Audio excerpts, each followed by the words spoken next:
కాబట్టి ప్రకటన గ్రంథంలో ప్రతి ఒక్క వాక్యము, ప్రతి ఒక్క సెంటెన్స్ ఎంతో లోతులతో కూడి ఉన్నటువంటిది అనమాట. దాన్ని చాలా జాగ్రత్తగా అర్థం చేసుకోవాలి. కాబట్టి 4 అధ్యాయంలోనే సంఘం ఎక్కడికి వెళ్ళిపోతుంది?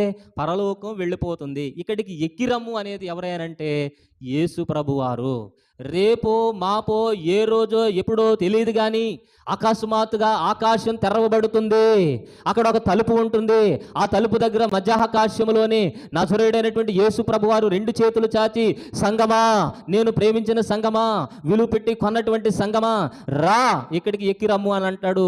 ఆ సమయంలో ఎవరు అయితే సిద్ధపడి ఉంటారో, ఎవరైతే ఆత్మ కలిగి ఉంటారో, ఎవరైతే పరిశుద్ధత కలిగి ఉంటారో వారు పరలోకము చేర్చబడుదురుగాక. గట్టిగా చప్పట్లు కొట్టి దేవుని నామమున మహిమపరుద్దాం. మనం ప్రయాసాలు పడేది దేని కొరకే అని అంటే దీని కొరకే. అవునా కాదా? మనం ఎత్తబడే వరుసలో ఉండడానికే ప్రయాస. మనం మొట్టమొదటిసారి పరలోకం వెళ్ళిపోవడానికే ప్రయాస.